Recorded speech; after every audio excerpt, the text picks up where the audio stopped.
crois ce matin, c'est quelqu'un qui disait que c'est un État patrimonial. Il y a quelqu'un qui disait tout à l'heure. En fait, cette dimension patrimoniale traverse toute sa démarche, à tous les niveaux, hein, que ce soit au niveau politique, que ce soit au niveau institutionnel, que ce soit au niveau économique, etc. Et du coup, en fait, son rapport avec la problématique des élections est en fait un rapport de type instrumental. C'est ça une de nos difficultés que nous avons.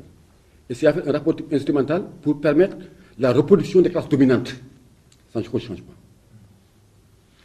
L'autre anomalie, nous avons ce que nous appelons les citoyens, parce que moi j'ai mis des guillemets. Les citoyens dont nous parlons là, j'ai mis des guillemets. Parce qu'en fait, ce matin j'ai dit en fait quel est le rapport que le Sénégalais a avec l'État. J'ai l'impression en fait, moi disons ce que mon histoire, ce que mon expérience me donne, c'est qu'en fait le rapport sénégalais avec l'État est un rapport d'extériorité, un rapport instrumental quand c'est nécessaire. Ce n'est pas fait de la problématique du clientélisme. Parce qu'en fait, quand on a un rapport d'extériorité avec l'État, en fait, on ne lui demande pas beaucoup de choses. À la limite, on se dit, qu'est-ce que moi je peux tirer de l'État? Et l'État aussi, a aussi ce rapport-là, qu'est-ce que moi je peux faire pour me reproduire en ayant en main ces individus? Donc en fait, on est vraiment dans une démarche d'anomalie dans nos pays. C'est pourquoi en fait, je pense quand même, il faudrait qu'on évite un peu, je crois que c'est Wahab qui le disait tout à l'heure. En fait, nous avons un schéma, modifier le code électoral, ou comme disait tout à l'heure Aziz, mettre en place des règles du jeu consensuel. Mais quels sont les actes des règles du jeu consensuel? Parce que l'un des pièges consistera à dire que ce sont les partis politiques.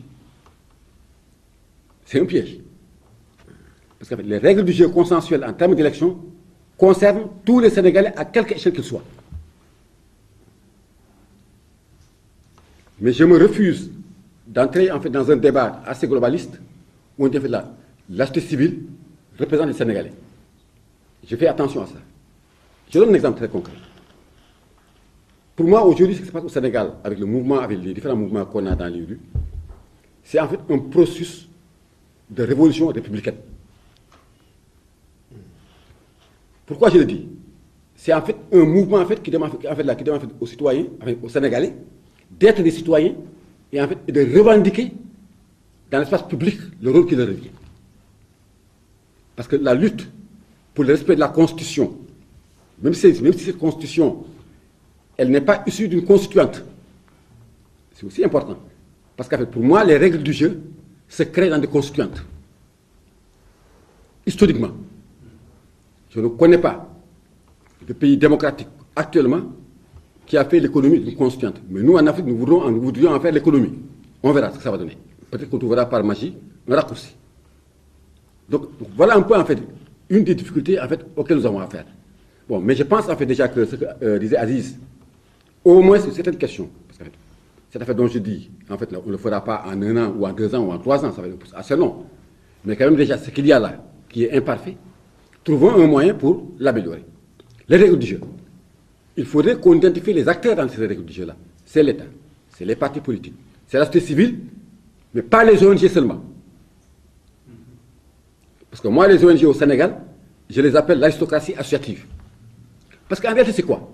C'est en fait une élite intellectuelle qui n'a pas eu sa place dans l'appareil d'État, qui s'est recyclée à partir de 1968 dans les ONG. C'est ça la réalité. C'est ça la réalité. Or, elle est plus large que ça. Dans tous nos villages, que vous alliez au Sine ou au Saloum, il y a en fait des associations villageoises qui font d'excellentes choses, mais qui ne sont pas prises en compte comme étant des composantes de la société civile. C'est que Y'en a marre à capitaliser, c'est les gosses de Guédiawaye qui luttent pour l'eau potable, c'est les gosses de Cambérène qui luttent contre l'insalubrité, c'est les gosses de Pékin qui luttent pour l'accès au courant, c'est en fait les gens qui luttent. En un mot, c'est tout ce mouvement-là en fait, qui aujourd'hui est dans la rue. Ce mouvement, qu'est-ce qu'on en fait? Quelque part, il y a en fait un besoin d'accompagnement et de formation de ce mouvement-là. Mais je ne le pose pas en termes de former les cadres des partis politiques. Je le porte en termes d'accompagner et de former un mouvement citoyen qui s'érige en contre-pouvoir. Parce que moi, je crois, c'est que pour moi, dans nos pays, en Afrique, on a besoin de contre-pouvoir civil pour rectifier nos États. Et permanent. Parce qu'en fait, nos États sont abusifs, parce qu'en fait, on a des contre-pouvoirs institutionnels calqués sur l'Occident, qui d'ailleurs ne sont pas des contre-pouvoirs. Parce que l'Assemblée nationale, les députés qui y sont, ont été à la limite nommés par le chef de l'État.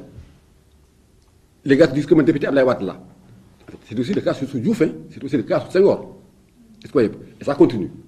Mais je pense quand même en fait, là, que le Sénégal aujourd'hui a un avantage qui est extraordinaire. C'est en fait l'émergence de ce mouvement-là qui aujourd'hui se bat à la place de l'indépendance, qui est un mouvement citoyen émergent, qu'il faudra bien accompagner.